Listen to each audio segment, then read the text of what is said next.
안녕하세요. 크리스천이 직면한 10가지 질문. 오늘은 그 중에서 세 번째로 회의주의라는 생각에 대해서 함께 나눠보려 합니다. 회의주의는 말 그대로 모든 것에 대해서 의심하려는 생각이나 입장이라고 말할 수 있습니다. 이 세계에 관해서 확실한 지식, 곧 진리 같은 것을 가질 수 있다는 것에 대해서 회의적인 입장을 갖고 있는 것입니다. 그렇다면 회의주의자들이 갖고 있는 생각은 무엇일까요? 그들은 확실한 것은 없다고 주장합니다. 모든 것은 의심의 대상이 될 수 있습니다. 그리고 의심해 보면 모든 것에는 각각 허점과 한계들이 드러나는 것이죠. 그들은 모든 것이 완벽하게 이해되고 허점이 없어야만 받아들일 수 있다고 생각하고 있습니다. 그런 측면에서 회의주의는요, 불확실이라는 그들의 주장을 관철하기 위해서 절대적인 확실성을 추구한다는 역설적인 모습을 갖고 있기도 합니다. 어떤 분은 이 지점에서 데카르트를 떠올리는 분이 있을 수도 있다는 생각을 합니다. 데카르트는 회의론자와 유사하게 절대적인 진리를 찾기 위해서 회의라는 방법론을 사용한 사람이었죠. 그는 모든 것을 의심하고 자신의 존재조차도 의심했을 때 유일하게 남은 딱 한 가지 사실을 발견했습니다. 그것은 바로 지금 자기 자신이 의심하고 있다는 사실이었죠. 그래서 그는 자신이 생각하고 있다는 것이 지금 자신이 존재하고 있다는 것을 증명한다고 결론 내렸습니다. 나는 생각한다, 고로 존재한다. 하지만 후대의 사람들은요,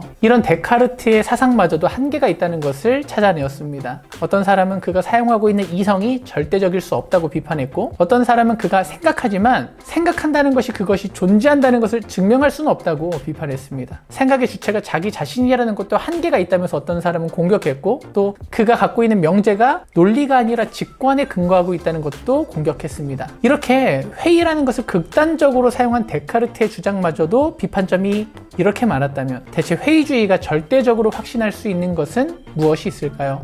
우리는 사실상 아무것도 없다는 것을 깨닫게 되는 것입니다. 그렇기 때문에 아이러니하게도 그들은 절대적 확실성을 추구함으로 모든 것에 대한 불확실성에 빠지고 마는 모순을 가지고 있습니다. 그래서 회의주의는 필연적으로 몇 가지 문제점을 갖게 됩니다. 첫 번째로요, 회의주의는요, 아무런 책임을 지지 않고 모든 것을 비판한다는 문제점을 갖고 있습니다. 누군가를 비판하기 시작하면 자연스럽게 그것은 평가자의 위치에 오르게 됩니다. 그 자체로 대화에서 우위를 점하게 되죠. 그런데 회의주의는 나아가서요, 상대방에게 모든 것을 입증하라면서 그 입증의 책임을 지워버립니다. 다만 회의주의는 모든 주장을 끊임없이 의심하고 회의할 뿐 어떠한 것도 받아들이지 않고 어떠한 대안도 제시하지 않습니다. 다만 의심하는 모든 질문에 대해서 단 하나라도 완벽하게 논증이 되지 않으면 나는 아무것도 믿지 않겠다는 완고하고 무책임한 태도로 일관하는 것입니다. 그래서요, 회의주의가 지나간 자리에는 파괴와 혼돈만이 가득합니다. 이것이 회의주의가 갖고 있는 근본적인 문제점이라고 할 수 있습니다.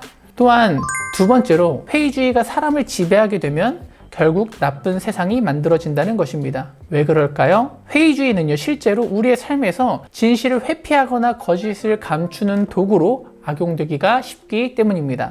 우리가 사는 현실에는요, 엄연하게 진실과 거짓이 존재하고요, 선과 악이 존재합니다. 우리는 아무것도 모르고 사는 사람들이 아니죠. 세상을 살아가는 일에 분별력과 판단력을 가지고, 지식을 가지고 우리는 여러 가지 판단을 하고 살아갑니다. 여전히 우리가 사는 세상에서 개인의 윤리와 도덕은 여전히 중요합니다. 사람들이 만들어내는 정의나 질서와 다른 사람을 배려하는 것과 긍휼함은 이 세상을 지켜내기 위해서 반드시 필요한 가치들입니다. 그런데 회의주의는요, 그 모든 것들을 다 부정해버립니다. 그것이 있는지 없는지조차도 우리는 알 수 없다고 말합니다. 그렇기 때문에 그런 가치들을 지켜내는 일조차도 무의미한 것처럼 호도하게 되는 것입니다. 그래서 회의주의는요, 거대한 악이나 거짓이 은폐되거나 방치되도록 만들고 맙니다. 비겁하게 진실을 회피하고요, 염세적이고 부도덕한 개인을 만들어내기도 하고 부조리한 사회를 만드는 데 일조하기도 하는 것입니다. 그래서 세 번째로요, 회의주의는 종교를 만났을 때 필연적으로 무신론을 향하게 됩니다. 왜냐하면 절대적인 회의주의는 신에 대해서도 또 진리에 대해서도 완벽한 증명을 요구하기 때문입니다. 그래서 종교가 가르치고 있는 진리를 의심하죠. 종교가 진리를 탐구하는 근거나 그들이 제시하는 방법론도 의심합니다. 그래서 결국 진리를 거부하고 무신론자가 되거나 기껏해야 아무것도 알 수 없다는 불가지론에 빠지고 맙니다.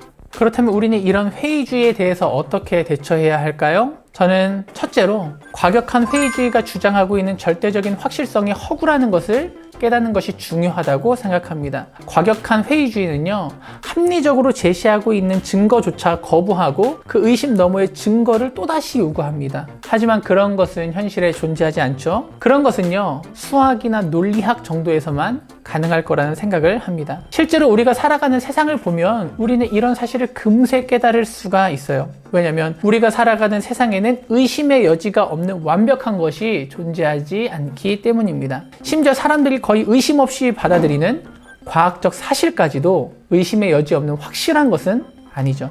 예를 들어 볼까요? 17세기 후반에 뉴턴은요, 프린키피아라는 책에서 중력을 서로를 끌어당기는 인력의 힘이라고 정의했습니다. 그 당시의 중력은요, 두 물체 사이가 서로를 끌어당기는 원격 작용이었죠. 하지만 20세기에 이르러 아인슈타인은요, 중력장을 발견하면서 중력이 두 물체 사이가 끌어당기는 인력이 아니라 중력이 휘어진 시공간의 곡률로 인해서 발생한다고 중력을 새롭게 정의하였습니다. 지금까지는 이것이 과학계가 받아들이고 있는 사실이죠. 세상에 대한, 진리에 대한 인식은요, 우리가 갖고 있는 여러 가지 한계로 인해서 완벽하게 파악될 수 없는 종류의 것이라는 것입니다.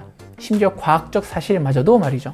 둘째로, 우리는 모든 것을 알아야 한다는 회의주의의 요구는 사실 옳지 않다는 것을 말할 수 있겠습니다. 세상은 우리가 이해할 수 없는 것, 때로는 우리의 이해를 넘어서는 사실도 존재한다는 것이죠. 저는 대표적으로 그 중에 하나가 세상에 존재하는 악과 고통의 문제라고 생각합니다. 만일 하나님이 계시고 하나님께서 그 모든 비밀을 우리에게 다 알려주신다고 하면 이 세상의 모든 비밀과 악과 고통과 같은 그런 신비에 대해서 우리가 다 감당할 수 있을까요? 적어도 저는 감당 못할 거라는 생각이 들었습니다. 회의주의 안에는요, 내가 인식하고 내가 확신하는 것만을 믿겠다고 하는 지나친 자기 확신의 태도가 있는 게 아닐까, 그런 생각도 들었습니다. 그래서 저는 정말 진지하게 진리를 추구하고 탐구하고자 하는 사람은 누구나 자신의 한계를 인식하고 받아들이는 겸손한 태도가 필요하다고 생각합니다. 오늘 순서를 마치려고 합니다. 회의주의에 대해서 성경은 뭐라고 대답할까요? 성경은요, 회의하라, 고민하라, 의심해보라고 말합니다.